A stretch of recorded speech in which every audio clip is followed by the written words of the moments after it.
¿Cómo están todos? Dios les bendiga mucho, bienvenidos, qué gusto verles a todos. ¿Verdad? Me da mucho gusto que el Señor pues, nos da esta bendición de podernos congregar aquí en la casa del Señor. Déjenme verificar algo rápido aquí de este controlcito, que si esté funcionando o no, sino para que me estén ayudando de allá de la cabina de audio.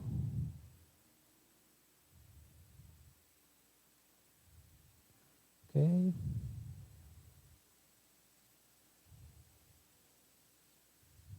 Sí, creo que ya funcionó de aquí, Eric. Muchas gracias. Excelente. Pues vamos a echarle ganas con este proyecto. ¿Qué le parece? Que se mencionó ahorita. Ya en su momento, cuando llegue lo práctico del proyecto, que es entregar las cajas, vamos a estar participando todos, primeramente Dios, ¿verdad? A los jóvenes se les va a pedir su apoyo, se les va a pedir que puedan coordinar ahí con Eli, ¿verdad? Eli les va a explicar las funciones y todos los hermanos que quieran participar también. Es algo muy bonito, ¿verdad? Queremos empezar con este proyecto, son 150 cajas ahorita, pero le pedimos a Dios que en algún momento lleguemos a 1500, ¿verdad? En algún año, ¿a poco no? Dios nos puede ayudar, imagínense, y hacer algo así que pueda ser de bendiciones, más alcance para más niños. Vamos a orar por la palabra. Señor, te damos muchas gracias en esta tarde por la gran bendición que nos das de congregarnos. Gracias por la gran bendición que nos das de conocerte, Señor. Gracias porque nos permites servirte. Te doy gracias por cada uno de mis hermanos. Gracias por todos los hermanos que se congregan en la iglesia, por todos los hermanos que nos visitan, por todos nuestros hermanos que nos ayudan domingo a domingo, Señor, en lo técnico, en la transmisión, Señor, en los ministerios de alabanza, Señor, en la limpieza de la iglesia, en tantas cosas que hacen posible que podamos reunirnos, Señor. Gracias por esta libertad y como lo hacemos también, Señor, casi cada domingo, queremos agradecerte por nuestros hermanos, Señor, alrededor del mundo, que a pesar de sufrir persecución, están buscando, Señor, tu rostro. Te pedimos que los ayudes, que los bendigas, que seas con cada uno de ellos, Señor. Y esta palabra, Señor, te pedimos que abra nuestros corazones, nos redarguya, Señor, y nos haga ser cada día más conforme tu voluntad, Señor, para agradarte, para adorarte. Te lo pedimos en el nombre poderoso de nuestro Señor y Salvador, Cristo Jesús, y todos decimos, amén. Gloria a Dios. Seguimos con el tema de Primera de Corintios, del libro de Primera de Corintios, y nos vamos a enfocar en el capítulo 10, de los versículos 23 al 33. Y vamos a ver cómo cada vez más y más el apóstol Pablo va encaminando el mensaje central de Primera de Corintios hacia el amor. El amor cristiano que debemos de tener, obviamente, basado en esa relación que tenemos con el Señor Jesucristo y cómo podemos ese amor también darlo al cuerpo de Cristo unos a otros. Entonces vamos a ver cómo aquí Pablo, dentro de esta iglesia que tenía tantos conflictos, empieza cada vez más a centralizar este tema del amor, donde a final de cuentas, en el capítulo 13 nos daremos cuenta cómo habla de manera principal acerca del amor. Pero vamos a enfocarnos entonces a Primera de Corintios, capítulo 10, versículos 23 al 33, con el título que vamos a trabajar, que es el amor a los demás. Dice así el versículo 23. Algunos de ustedes dicen, yo soy libre de hacer lo que quiera. Claro que sí, pero no todo lo que uno quiere conviene, ni todo fortalece la vida cristiana. Pablo inicia con este versículo que ha sido uno de los versículos centrales en relación a la libertad que tenemos en Cristo. Esa libertad que tenemos en el Señor cuando llegamos a Él y cómo el Señor a través de esa libertad pues nos hace libres de pecado, nos hace libres de la condenación eterna, entre otras muchas cosas. Pero a veces se entiende o se quiere llegar a entender este aspecto como una libertad que te permite hacer todo lo que tú quieras en la vida, que te permite comportarte como tú quieras en la vida, a fin de cuentas de que ya tuviste o que ya tienes a Cristo en tu corazón, ¿no? O que ya has decidido venir a sus pies y entonces se comienza a pensar, bueno, entonces ya puedo hacer yo lo que quiera, ¿verdad? Porque ya el Señor me salvó, ya el Señor me redimió. Pero vamos a ver cómo aquí Pablo poco a poco comienza a hablar de manera muy específica a qué se refiere esa libertad que tenemos en Cristo y cómo esa libertad que tenemos en Cristo va a honrar al Señor y va a bendecir a nuestros hermanos. La libertad que tenemos en Cristo, a final de cuentas, voy a repetirlo, va a honrar al Señor y va a bendecir a su cuerpo, que es la iglesia, es decir, nos va a bendecir unos a otros. Y eso es algo que tenemos que practicar día a día, de manera constante. En ese versículo 23 vienen un par de palabras que me gustaría enfocar desde el original en griego. Voy a repetir el versículo. Algunos de ustedes dicen, que es lo que estaban diciendo algunos de ahí de la iglesia de Corintios: yo soy libre de hacer lo que quiera. Y Pablo les dice, claro que sí, pero no todo lo que uno quiere conviene. La palabra conviene es la palabra sinfero, que quiere decir provechoso o apropiado. Es decir, no todo lo que queremos hacer va a ser provechoso o apropiado.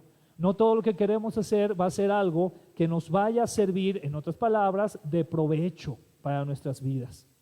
Pero también dice enseguida, ni todo fortalece.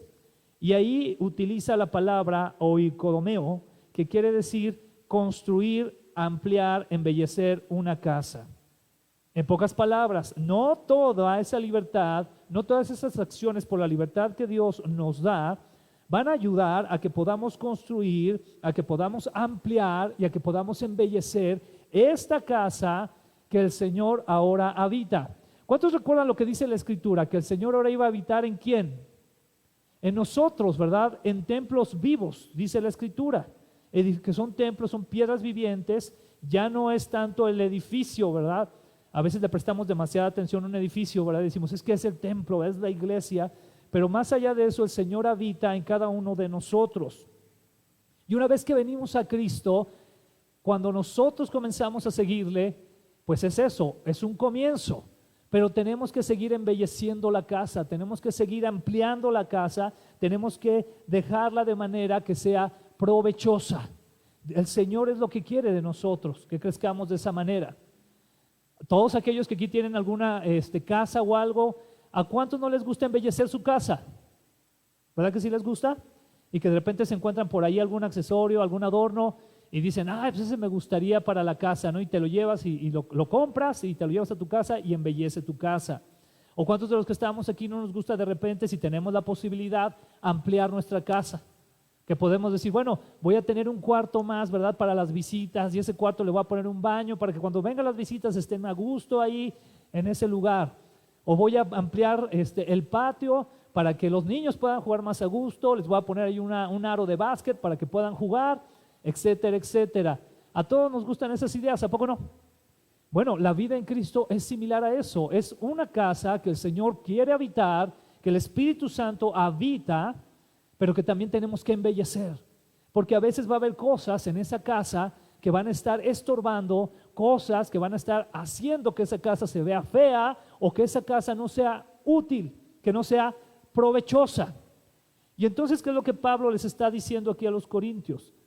Les está diciendo, ok, puedes hacer lo que tú quieras, pero recuerda que no todo lo que quieres hacer va a ser provechoso para tu casa. No todo lo que quieres hacer va a fortalecer tu casa, la va a ampliar, la va a embellecer. En pocas palabras, no todo esto va a ser de bendición, todo lo que quieras hacer para la vida cristiana. Y es ahí donde nosotros comenzamos a ver cómo los corintios estaban haciendo entonces las cosas muy probablemente con una intención que no venía por parte del Señor. A pesar de conocer el mensaje de salvación, muchas de las cosas que hacían probablemente las hacían con otros intereses, no con el interés de crecer en el Señor. Y entonces aquí nos debemos de preguntar algo muy importante, hermanos. ¿Cuáles son los aspectos en los que debemos de crecer? ¿Cuáles son los aspectos que debemos de fortalecer? Porque nos debe de quedar claro entonces ya que debemos de fortalecer nuestra vida en Cristo, que todo lo que hagamos debe de ir en vías de fortalecer nuestra vida en Cristo y debe de ir en vías de embellecer y ampliar esa vida en el Señor. ¿Cuáles son esos aspectos entonces que podemos crecer o que podemos embellecer? Y voy a hablar solamente de dos el día de hoy. Voy a enfocarlo más a estos aspectos. Estos aspectos, el primero de ellos es el carácter. Una de las áreas que el Señor quiere trabajar en nuestras vidas, hermanos, es nuestro carácter. El carácter. Y con eso no estoy diciendo, ni estoy hablando de que es que el Señor quiere que todos seamos así unas personas bien rudas, ¿verdad? De carácter fuerte. No. Estoy hablando de un carácter que que se parezca al carácter de Cristo. ¿Cuántos anhelamos eso? Un carácter que te ayude a perdonar más, que te ayude a amar más, que te ayude a buscar más, bendecir a otros, a dar más, a recordar todo esto que tenía nuestro Señor y Salvador, que siendo el Rey del universo, vino y se hizo como nosotros, anduvo entre nosotros, vimos su gloria, pero nos habló del perdón, nos habló de la verdad de la Escritura. Nos dijo, ama a tu enemigo, ora por él. El Señor nos dijo, es mejor dar que recibir. Ese carácter es parte de lo que podemos formar y con lo que podemos embellecer el cuerpo de Cristo, con lo que podemos embellecer nuestra vida para el Señor. Es algo que Él quiere que hagamos. El carácter es algo complicado a veces de desarrollar, pero encontramos en la Escritura, por ejemplo, en el libro de Gálatas, capítulo 4, versículo 19, lo siguiente. Pablo aquí les dice a los Gálatas, yo los quiero como a hijos. Una vez más vemos ese amor de Pablo, ¿verdad?, hacia la iglesia. Pero mientras no lleguen a ser como ¿quién? Como Cristo. Mientras no lleguen a ser como Cristo, me harán sufrir mucho.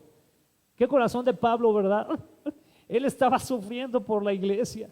Él estaba sufriendo por sus hermanos en Cristo. Y dice, me harán sufrir mucho como sufre una madre con los dolores de parto. Y lo equipara a ese tipo de dolor.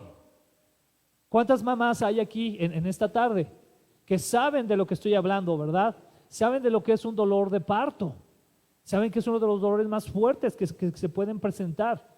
Incluso, pues obviamente muchas personas dicen que si los hombres atravesáramos por ese tipo de dolor, probablemente no lo aguantaríamos, ¿verdad? Chafaríamos luego. Pero aquí en este caso Pablo dice, parecido a ese dolor, es el dolor que yo tengo por ustedes al verlos que no crecen en el Señor, al verlos que no llegan a ser como Cristo en ese carácter.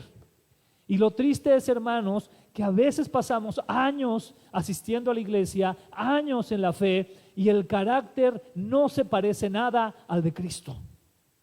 Seguimos a veces en la iglesia echándonos unos a otros, a veces envidiándonos unos a otros, con tantas cosas que hay en nuestro corazón, cuando cada día el anhelo que debe de haber y el esfuerzo que debe de haber de nuestra parte es tener el carácter de Cristo. Que lleguemos a ser como Cristo Jesús.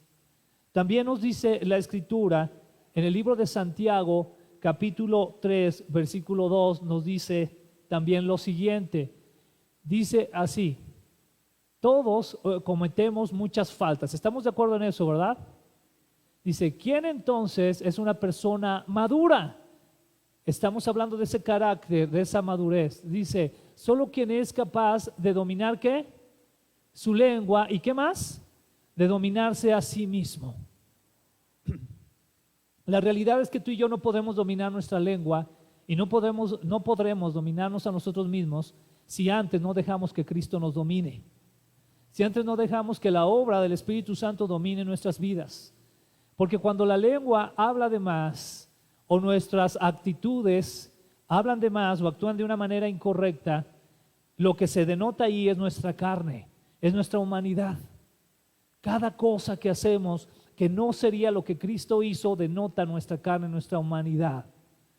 Yo les había mencionado ya en otros momentos que en los 70s hubo un movimiento muy fuerte de donde surgió precisamente, por ejemplo, la denominación o ministerio de Capilla Calvario, que fue un movimiento en California que inició con puros hippies. Y a la fecha hay muchas iglesias, ¿verdad? Esta semilla de mostaza que surgió también de ahí y algunas otras. Pero un lema que ellos tenían era, ¿qué haría Jesús? ¿Qué haría Jesús? Y así como las pulseras que ahorita mencionó Memo, ellos usaban unas pulseritas, era WWJD, ¿verdad? Que son las siglas en inglés, What will Jesus do? ¿Qué haría Jesús? Y entonces ellos decían, cada que venga una situación a mi vida, sería bueno que me tomara el tiempo de preguntarme, ¿qué haría Jesús? Es que voy en la calle, voy manejando mi carro, ¿verdad? Que a los hombres nos pasa eso muy seguido. Y de repente ya se me metió alguien, ¿verdad? Y me miró bien feo. Y te preguntas, ¿qué haría Jesús? ¿Tú te imaginas a un Jesús que se orillaría a su lado y le diría un montón de groserías y hasta quién sabe qué tantas cosas recordándole? ¿Tú te imaginas a Jesús haciendo eso? No, ¿verdad? Entonces nos podríamos poner a pensar, ¿qué haría Jesús? Entonces el cristiano maduro, hermano y hermana, lo que debemos de pensar es, ¿qué haría Jesús? ¿Qué haría Jesús ante esta situación? Y si tú quieres pensar en que Jesús enfrentó situaciones bien complicadas, lo único que tienes que hacer es llevar tu mente al momento de Getsemaní. ¡Wow! ¿Qué momento es el de Getsemaní? Donde vemos al Señor Jesucristo sudando gotas de sangre, literalmente, porque esa es una condición médica que está demostrada que llega a suceder, sudando gotas de sangre, diciendo al Señor, Señor, si tú puedes pasar de mí esta copa, hazlo, Señor, pero que se haga tu voluntad. Imagínate tú saber que estás a punto de pasar un proceso donde te van a torturar, donde vas a sufrir mucho físicamente, donde vas a morir, donde te van incluso a ofender, que eso sería como lo mínimo en ese sentido, pero que vas a sufrir mucho. Y sabiendo que tienes que hacerlo, pero entonces aquí vemos al Señor Jesucristo diciéndole al Padre, Señor, si puedes hacer pasar de mí esta copa, pero que se haga tu voluntad. Ese es el carácter de Cristo. ¿Te has enfrentado a situaciones así en la vida como creyente? Situaciones donde quisieras que las cosas fueran de alguna manera, pero tal vez no se dan así. Y has tenido la madurez de decirle al Señor, Señor, yo quisiera esto, pero que se haga tu voluntad. Ese es el carácter de Cristo. No es sencillo llegar ahí, ¿verdad que no? Porque cuando nos enfrentamos a las situaciones ya en la vida real, híjole, qué difícil es. Señor, está pasando esta cosa, Señor, ¿qué hacemos? ¿Verdad? Desde que se haga tu voluntad. Situaciones muy duras que llegan a suceder, pero que nos ayudan a crecer si las ponemos en las manos del Señor en el carácter que debemos de tener en Cristo. El carácter, hermano, es muy importante. Algo que muchas veces compartimos, por ejemplo, entre los servidores de la iglesia, y yo les he enfatizado en algún momento, es ese. Hermanos, tenemos que desarrollar el carácter de Cristo. ¿Qué es lo que el Señor Jesús haría? Un segundo aspecto muy importante también para desarrollar es precisamente la edificación de la vida espiritual, es decir, esa construcción entonces y ese embellecimiento o esa ampliación de nuestra vida en Cristo Jesús. Dice el libro de Judas de la siguiente manera, dice así, los versículos 19 y 20 dicen así: estos individuos son los que causan divisiones entre ustedes, se dejan llevar por sus instintos naturales. Está hablando de un grupo de personas que estaban haciendo algo mal delante del Señor y por lo tanto estaban también de alguna manera afectándoles. Pero dice así, que causan divisiones entre ustedes, se dejan llevar por sus instintos naturales porque no tienen el Espíritu de Dios en ellos. Sabes que a veces dentro de la iglesia, porque recordemos que aquí el contexto es que Pablo le está hablando a la iglesia de los Corintios, pero tomando como ejemplo aquí lo que dice Judas, a veces dentro de la iglesia hay situaciones que se llegan a dar donde hay falta de perdón, donde hay falta de comprensión, donde hay falta de paciencia, donde hay falta de dirección por parte del Espíritu Santo, y lo que llega a traer estas situaciones dentro de la iglesia son divisiones, porque no nos alcanzamos a comprender unos a otros, no alcanzamos a tener la paciencia, no alcanzamos a tener el amor que Cristo quisiera que tuviéramos, y que, repito, todo eso está incluido dentro del carácter de Jesús, lo que Jesús haría. Yo quiero preguntarte a ti hoy como ejemplo, ¿el Señor Jesucristo ha sido paciente contigo? ¿Y tú por qué no eres paciente con tus hermanos? Si el Señor Jesucristo ha sido tan paciente contigo, ¿por qué tú al primer error de tus hermanos ya los quieres crucificar? Ya los quieres disciplinar, ya los quieres llevar no sé dónde, o sea, ni siquiera te das el tiempo de orar por ellos, de estar al pendiente, ¿en qué te puedo ayudar? ¿Qué puedo hacer por ti? Eso es lo que hace Jesús por ti y por mí día a día. Porque tú y yo día a día le fallamos al Señor, te lo aseguro. Y el Señor demuestra su paciencia y su amor para nosotros. Pero aquí, bueno, dice en Judas, estos individuos son los que causan divisiones entre ustedes, se dejan llevar por sus instintos naturales, dejándose llevar más por lo que en su humanidad, en su raciocinio, sin dirección del Espíritu Santo, piensan que deben de hacer. Y ahí lo dice enseguida. ¿Por qué? porque no tienen al Espíritu de Dios en ellos. Cuando tú tienes el Espíritu de Dios en tu vida, el Espíritu de Dios te va a hablar, y si tú eres sensible y eres humilde, entonces vas a decir, sí Señor, es cierto, voy hacia este lado. Tengo que hacerlo así, tengo que hacerlo así. Y entonces en el versículo 20 dice lo siguiente: pero ustedes, queridos amigos, deben edificarse unos a otros en su más que santísima fe. Orar, ¿cómo? En el poder del Espíritu Santo. Yo veo aquí Judas enfatizando de manera muy clara la obra del Espíritu Santo en nuestras vidas. Porque es esa presencia del Espíritu Santo, esa presencia de Dios, la que nos va a ayudar a tener ese fruto. ¿Cuál es el fruto del Espíritu Santo? ¿Cuál es el fruto del Espíritu Santo? Que a veces fíjate muy bien, eso es muy importante. A veces cuando hablamos del fruto, cometemos el error de pluralizar. ¿En qué momento? Al decir los frutos del Espíritu. Es que no son los frutos, tú velo en la Biblia, dice el fruto del Espíritu. Y es un fruto que tiene muchas características. Es decir, es un fruto tan precioso, tan lleno de vitaminas espirituales, que está lleno de ¿qué? De paciencia, de amor, de benignidad, de fe, de templanza, de dominio propio. Ese es el fruto. Y ese es el fruto que el Señor quiere que tengamos. Orar en el poder del Espíritu Santo. Porque eso nos va a ayudar a edificarnos unos a otros. Hermano, créeme que dentro de las iglesias, por causa de falta de madurez, por causa de dejar que los instintos naturales vayan más allá de la dirección del Espíritu Santo, ha habido tanta división en el cuerpo de Cristo. Tristemente, la iglesia cristiana es una iglesia tan ramificada, tan dividida, porque nos ha faltado tener ese discernimiento, esa sensibilidad hacia la obra del Espíritu Santo en nuestras vidas. ¿Qué es lo que va a suceder o hacia dónde va entonces Pablo, hermano?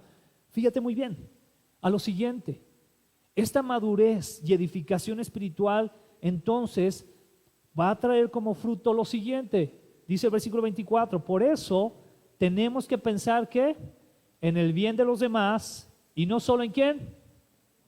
Entonces lo que Pablo te está diciendo, a ver, ustedes se están preguntando, le está diciendo a los corintios, si puedo hacer todo lo que quiera. Entonces dice Pablo, pues sí puedes hacer lo que quieras, pero en pocas palabras, siempre lo que lo vayas a hacer, hazlo pensando también en los demás, en el bien de los demás y no solamente en ti.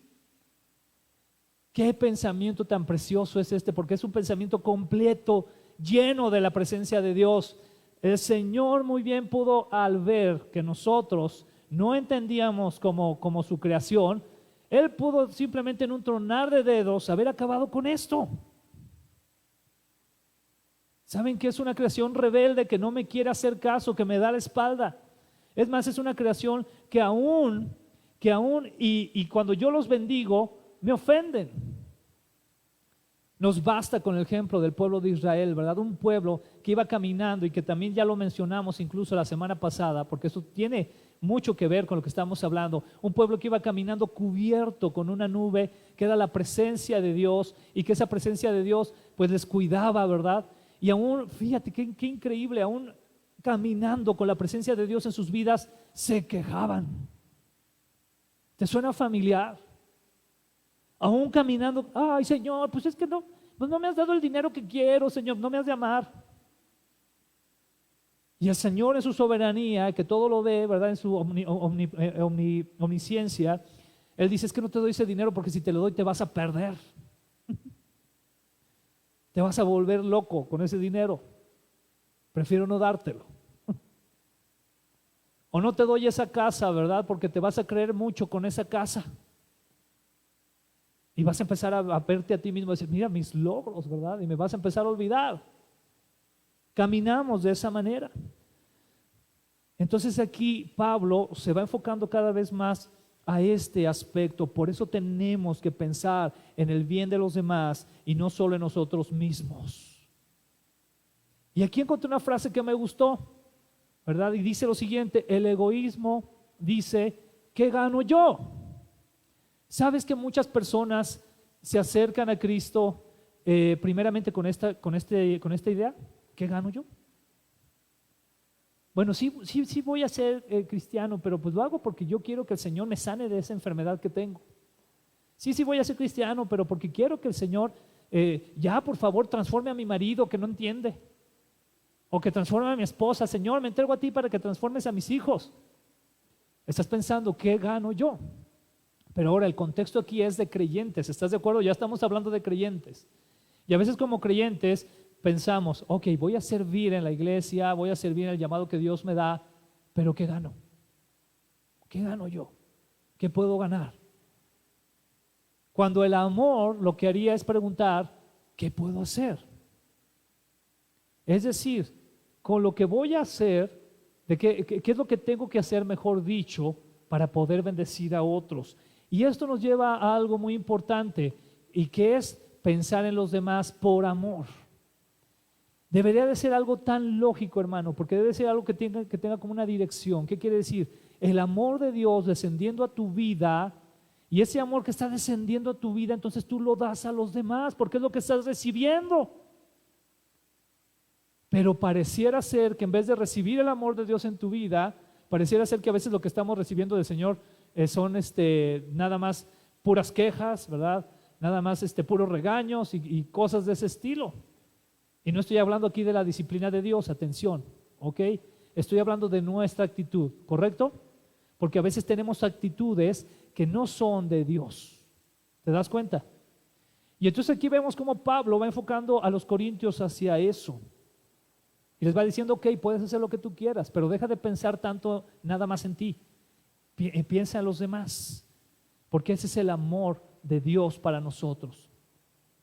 Eso dice la Escritura: de tal manera amó Dios al mundo que dio a su único Hijo, para que todo aquel que en él cree no se pierda, mas tenga vida eterna. Y yo quiero que te des cuenta de algo: amó tanto, ¿verdad?, el Señor al mundo, que dio su único Hijo. Y subrayo aquí único, porque eso de único, de manera implícita, también nos da a entender que era lo más valioso, lo más precioso que Dios podía tener. Se entregó a sí mismo por nosotros. Y eso es impresionante. Pensó en nosotros. El Señor pensó en nosotros. Entonces tenemos aquí algo muy importante: una conducta de testimonio por amor. ¿Y qué es lo que nos dicen entonces los versículos 25 y 26 de Primera de Corintios 10? Dice así: Dios es dueño de toda la tierra y todo lo que hay en ella. Por lo tanto, ustedes pueden comer de todo lo que se vende en la carnicería sin tener que pensar de dónde viene esa carne. Aquí una vez más el problema vuelve a ser algo práctico, que esto ya lo abordamos también en las semanas pasadas. Esa situación que tenían ellos de decir, bueno, ¿se podrá comer de lo sacrificado a los ídolos o no se podrá comer? Etcétera, etcétera. Y donde precisamente Pablo dice, yo no tengo problema de eso, yo no tengo problema de comer eso, pero si al comerlo voy a ser de piedra de tropiezo para alguien más, pues mejor no lo como. Va enfocándolo de esa manera. Vamos a ver qué es lo que dice el versículo 27. Dice así: si alguno que no cree en Cristo los invita a comer y ustedes quieren ir, ¿qué dice? Vayan, coman de todo lo que les sirvan, y doble yo le añadiría: coma bien, no se quede con hambre. Y no se pongan a pensar si está bien comer o no. Que ya te invitó a alguien, no sé, un amigo de tu trabajo, ¿verdad? Te están invitando a comer y tú vas y pues, tráete a tu familia a comer. Y dices, ok, vamos a ir, vamos a comer. ¿Y qué puedes pensar tú, verdad? Puedes pensar que a lo mejor eso se puede convertir en algo de bendición para esa familia. ¿Estás de acuerdo? Digo, si es que tu familia va a llevar un testimonio, ¿verdad? Porque si no, a lo mejor, si no vayas, va a ser peor. Pero entonces aquí dice Pablo, si alguien que no cree en Cristo los invita a comer y ustedes quieren ir, vayan, coman de todo lo que les sirve y no se pongan a pensar si está bien comer o no. Pero viene algo en los siguientes versículos 28 y 29. Pero si alguien les dice, esta carne fue ofrecida a los ídolos, entonces no la coman para evitar problemas. Tal vez tú no tengas problemas en comerla, pero otras personas sí. A mí realmente no me gusta la idea de no poder hacer algo solo porque otra persona piensa que está mal. Vamos a darle continuidad. Aquí es muy importante darle la continuidad. Pues si yo le doy gracias a Dios por la comida, ¿por qué me van a criticar por comerla? Siempre que ustedes coman o beban o hagan cualquier cosa, otra cosa, háganlo para honrar a Dios. No les causen problemas a los judíos, ni a los que no son judíos, ni a los que no son de la iglesia de Dios. Versículo 33, muy importante también. En todo lo que hago, yo trato de agradar a quienes. Qué corazón de Pablo, ¿eh? O sea, a mí me impacta el corazón de Pablo. Obviamente este agrado hacia las personas estaba en base de agradar primeramente a Dios, porque también lo dice la Escritura, primero agrado a Dios, ¿ok? Pero obviamente va a dar eso amor y va a dar testimonio y va a dar bendición a otros. En todo lo que hago, yo trato de agradar a todas las personas. No busco ventajas para mí mismo, sino que busco el bien de los demás. ¿Para qué, hermano? Para que se salven. El bien de los demás para que se salven. Aquí pueden surgir una serie de preguntas importantes y vamos a ver cuáles son. La primera nos diría lo siguiente: ¿lo que yo haga me guiará a libertad o me guiará a esclavitud? ¿Guiará libertad a otros o guiará esclavitud a otros también? Entonces tú ya estás pensando más allá, ¿te das cuenta? Mira, te lo voy a poner incluso de esta manera. Tú vas a ir alguna ocasión a iglesias donde, por ejemplo, algunos hermanos, esto es algo muy marcado, ¿verdad? Puedan decir, ¿sabes qué? Nosotros no vamos, por ejemplo, al cine porque consideramos que es pecado. Entonces, si tú estás en esa reunión con esos hermanos, imagínate, voy a poner así el ejemplo, que Memo lo invitan a predicar a una iglesia que tiene esa costumbre. Entonces al final de la reunión todo estuvo muy padre, Memo les compartió una palabra de mucha bendición y al final de la reunión Memo les dice, oigan amigos, si quieren para cerrar con broche de oro les traje unos boletos para el cine, vámonos. Que está el estreno de Star Wars 15, ¿no? Entonces vamos a verla. Para Memo a lo mejor no hay problema, ¿estás de acuerdo? O sea, pues yo voy, pero ¿qué va a pasar con tus hermanos? Les puedes causar un gran problema. Porque es otra la conciencia. Y eso no quiere decir que si ellos están bien o que si Memo está bien o que si están mal o que si Memo está mal. Estamos hablando de un tema donde el centro, ¿te das cuenta cómo el centro aquí se sigue enfatizando cada vez más a qué? A el amor, hermano, por los demás. El amor por el cuerpo de Cristo. Tú has escuchado de este grupo tan radical de personas que es muy, muy famoso aquí en México, ¿verdad? Que es tan famoso que ya se me olvidó cómo se llaman, pero ayúdenme. Los menonitas. ¿Has escuchado de los menonitas, verdad? ¿Tú sabías que ellos tienen principios bíblicos bien radicales? Son estilo puritanos. Tan radicales algunos grupos que ni siquiera quieren utilizar vehículos motorizados. Algunos muy radicales, porque lo consideran algo que no agrada a Dios. Entonces usan carretas con caballos, algunos. Entonces va a haber este tipo de diferencias, hermano. Pero aquí es a lo que voy. ¿Tú vas a dejar de amarlos por eso? Vas a decir, ay, qué exagerados. No, hombre, yo que ellos ya tuvieran una camionetota Ford, ¿verdad? 4x4. Y aún entre ellos hay grupos que sí, ¿verdad? Tú vas a lugares de Chihuahua y hay grupos donde, no, hombre, viven muy bien, gracias a Dios, qué bueno. Pero ¿cuál es tu actitud hacia ellos? Entonces lo que hacemos, hermano, nos guiará a libertad, nos guiará a esclavitud, o igual a otros, los puede guiar a libertad o los puede guiar a esclavitud. ¿Te fijas qué importante es pensar en eso? La segunda pregunta, ¿va a ser de mí un absoluto un obstáculo para otros o un trampolín? Lo que tú hagas como creyente, hermano, fíjate muy bien, para bendición de otros de tus hermanos, tú debes de pensar si va a ser de bendición, si eso lo va a ayudar a crecer en Cristo o al contrario, lo puede perjudicar. Y entonces debes de cuidar eso. Amén. Enseguida puedes preguntarte, ¿me van a edificar o me van a destruir? Y va sobre la misma idea. Y la siguiente pregunta, ¿solo me complacerán en este caso o también va a glorificar a Dios lo que vaya yo a hacer? Porque a veces, hermano, fíjate muy bien, aún como cristianos hacemos cosas que solamente las que nos gustan. Pero cuando hay algo que como que no me gusta, aunque vaya a glorificar a Dios, evitamos hacerlo. ¿Sí te ha pasado algo así? Que de repente te piden, oye, ¿sabes qué, hermano? Es que el hermano que es un ejemplo, ¿no? Ya para cuando tengamos, con la ayuda y el favor del Señor, cuando tengamos nuestro banco de alimentos, que estamos buscando eso, imagínate cuando se diga, es que ¿sabes qué? Que el hermano que reparte las despensas a las personas con necesidad se enfermó, entonces pues no hay quien maneje, ¿no? Entonces yo voy con una persona que a lo mejor le da pena ir y entregar cosas, ¿no? Porque pueda decir, no, es que me da pena que me vean entregando despensas, ¿verdad? No vayan a decir que trabajo en el DIF o alguna cosa así. Entonces me da pena. Entonces alguien te lo pide y tú dices, ay, hermano, te ayudaría, pero es que no puedo, y pones un montón de pretextos, ¿te das cuenta?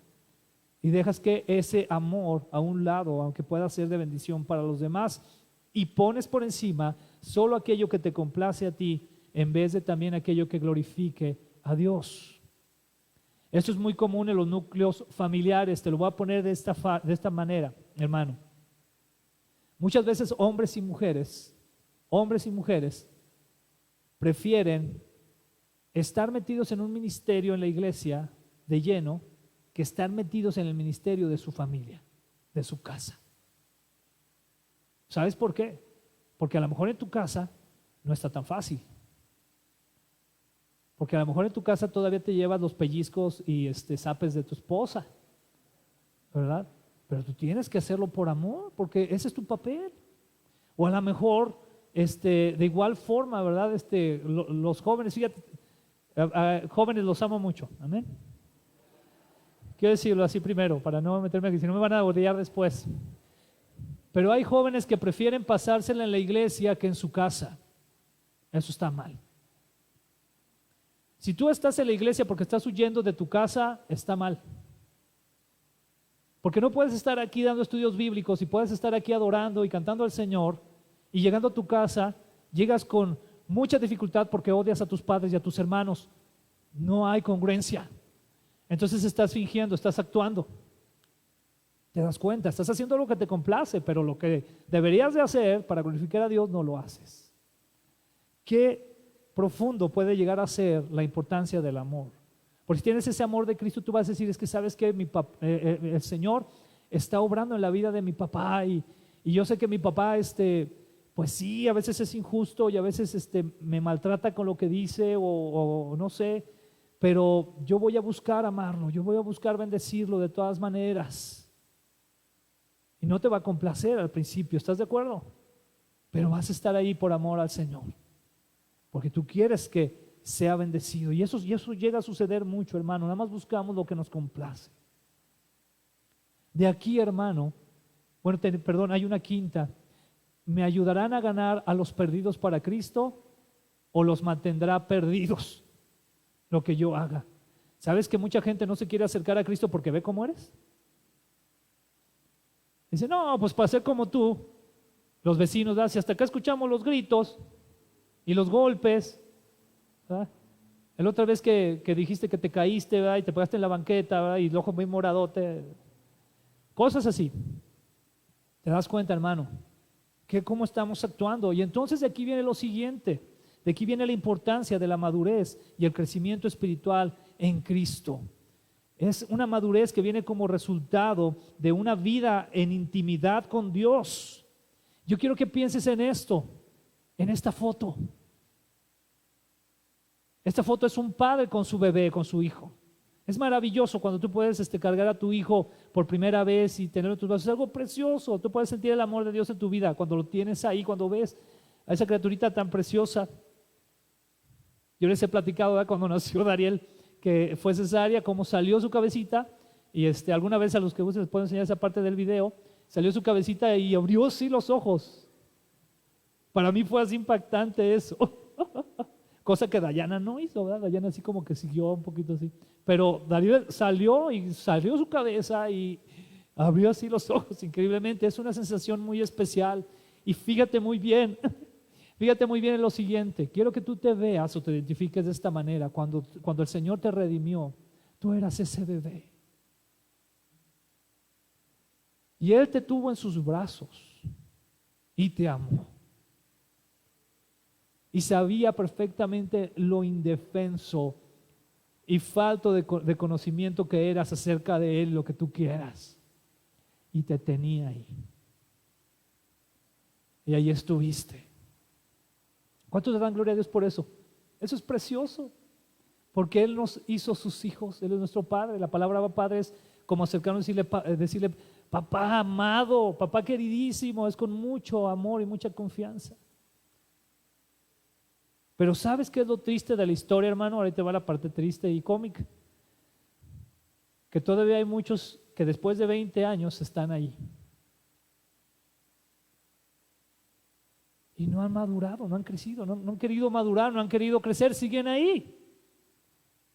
Entonces todo lo que es del Padre, todo lo que es de Dios, lo entiende en ese nivel.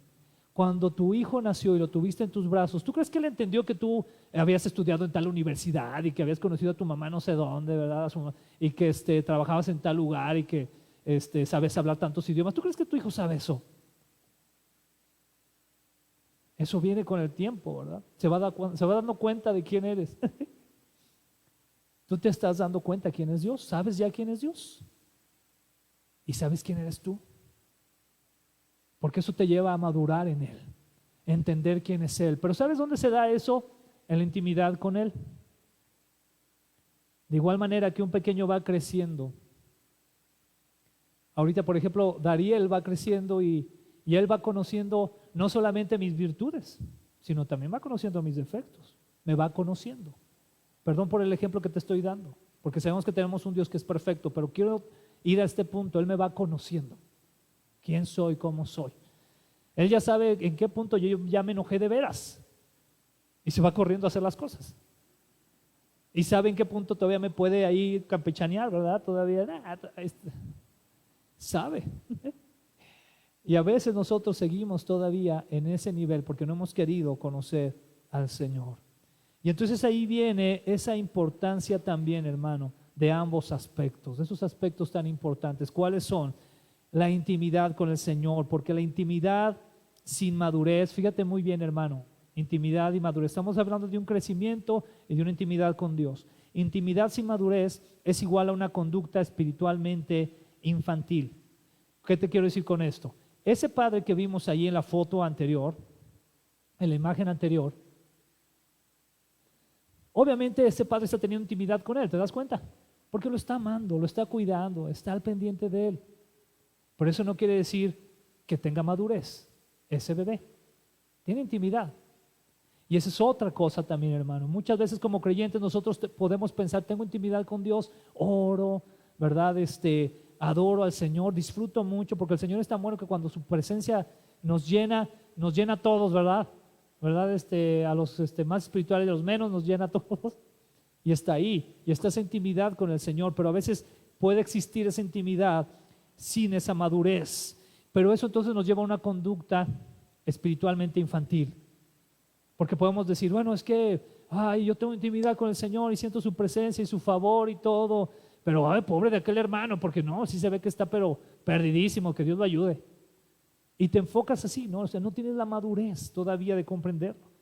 Pero también sucede lo contrario. ¿Qué va a ser lo contrario, hermano? La madurez sin intimidad. Es decir, un cristianismo sin gozo y legalista. ¿Sabes que se puede ser muy maduro? Tú puedes aventarte todos los libros de teología que tú quieras y tener un conocimiento. Si es más, puedes hacerte un debate con el pastor que quieras y lo dejas humillado y acabado enfrente de su iglesia. Si vieron, ese pastor que tiene no sabe nada. Porque a veces tomamos conductas así, ¿verdad que sí?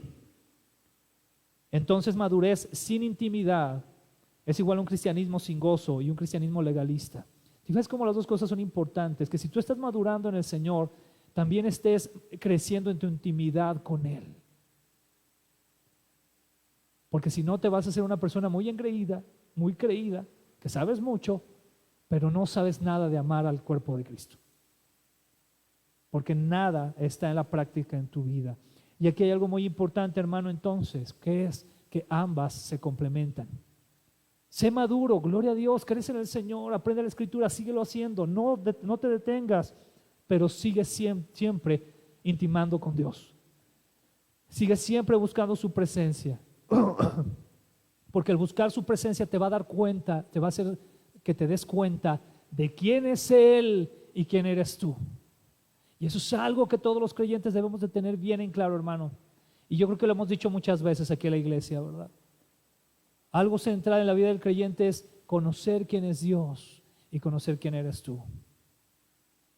Y la realidad es que solo en la vida práctica te das cuenta, y tú lo puedes ver en un ejemplo muy claro, como fue la vida de Job. ¿Cuántos recuerdan la vida de Job? Job era un hombre que cubría todo lo que eran los rituales. Él conocía la escritura, él sabía, es decir, sabía de Dios, ¿no? Y probablemente tenía un nivel de intimidad con él. Pero después de que pasó todo lo que pasó, casi al concluir el libro, ¿qué es lo que dijo Job? De oídas. Te conocía de oídas, Señor. Pero después de toda esta adversidad, de toda esta situación tan terrible que pasé, donde perdí a mis hijos, donde perdí todo lo que tenía material, donde mi esposa me menospreció, me maldijo, lo que tú quieras, donde me enfermé en mi cuerpo, padecí, donde me juzgaron mis amigos, ahí te conocí. Ahí te conocí. Qué impactante es, hermano. Yo sé que es complicado porque a nadie nos gusta pasar cosas difíciles, ¿verdad que no? Pero ahora fíjate, en el contexto de la iglesia, hermano, tú y yo debemos de aprender que la iglesia como cuerpo, como comunidad, va a pasar cosas difíciles. ¿Y cuál va a ser la intimidad y la madurez que tú vas a presentar cuando eso suceda? ¿Por qué sucede? ¿Cómo nos vamos a comportar? Voy para terminar al versículo 23 una vez más. Dice, algunos de ustedes dicen, yo soy libre de hacer lo que quiera. Claro que sí, pero no todo lo que uno quiere conviene, ni todo fortalece la vida cristiana. Amén. Vamos a orar al Señor. Padre, te damos muchas gracias por la bendición de poder, Señor, escudriñar tu palabra, de poder profundizar en tu palabra tan preciosa, Señor, y que a la vez, Señor, es tan clara. Gracias, Señor. Padre, aquí estamos como iglesia, Señor, y aquí en específico, Padre, yo quiero pedirte junto con mis hermanos por el Centro Cristiano Koinonia, porque aquí, Señor, en la iglesia, recordemos siempre lo importante que es esa intimidad contigo, Señor, día a día, recordando que eres nuestro Padre, que nos amas, que nos sustentas, que nos cuidas, Señor, que nos fortaleces tanto, Señor. Nunca nos has dejado, Señor. Hemos sentido tu amor, Señor, tu abrazo, aún a veces sin entender, Señor, cosas bíblicas profundas, Señor, pero tu amor no se detiene en eso, Señor, y que si lo entendemos o no, tú nos amas, nos guardas, porque tú eres así. Tú eres el amor mismo. Ayúdanos como iglesia a tener esa intimidad contigo, donde te amemos más, donde confiemos más en ti, donde te busquemos más, Señor, donde busquemos tu abrazo, Señor. Pero también queremos pedirte que como iglesia maduremos cada día más y más en el conocimiento, Señor, de tu palabra. Que cada día más y más como iglesia podamos entender quién eres tú, Señor, y quién somos nosotros. Cuál es el propósito que tienes para nuestras vidas, Señor. ¿Qué es lo que tú quieres que hagamos mientras estamos en este mundo, Señor? ¿Cómo quieres que compartamos a las personas de tu palabra? ¿Cómo quieres que nos podamos conducir como iglesia, Señor, en las diferentes áreas, ministerios, talentos y dones que tú nos regalas? Ayúdanos, Señor, por favor. Y Padre, también te rogamos, Señor, que nos des ese amor que necesitamos, ese amor los unos por los otros. Yo te ruego, Señor, que aquí en el Centro Cristiano Koinonia, cuando nos vean de afuera, puedan conocerte a ti, porque nos amamos los unos a los otros, Señor. Más allá de por qué tanto conocemos de la Biblia, qué tanto estudiamos, que nos conozcan porque te amamos a ti y porque nos amamos unos a otros, Señor, porque ese es el primer mandamiento. Amarás al Señor tu Dios con todo tu corazón, con toda tu mente, con todas tus fuerzas, y a tu prójimo como a ti mismo. Ayúdanos, Señor, te necesitamos, Padre, porque solamente tu Espíritu Santo, solamente tu presencia nos puede ayudar a amarnos de esa manera. Ayúdanos, Padre, por favor. Aquí estamos, Señor. Estamos dispuestos, Padre. Ayúdanos, guíanos, llénanos de ti. Llénanos de ti, Señor, y conviértenos en instrumentos de tu amor para otros. Ayúdanos a ser tus brazos que abracen a otros. Ayúdanos a hacer esas palmadas que animen a otros, Señor. Ayúdanos a hacer esas palabras de ánimo que lleven, Señor, tu evangelio de tal forma, Señor, que acerquen a las personas al conocimiento de Jesús. Ayúdanos, Señor. Yo te ruego que me ayudes a mí, y te ruego que ayudes a cada uno de mis amadísimos hermanos y amigos. Te lo pedimos, Padre, en el nombre precioso de nuestro Señor Jesucristo. Amén.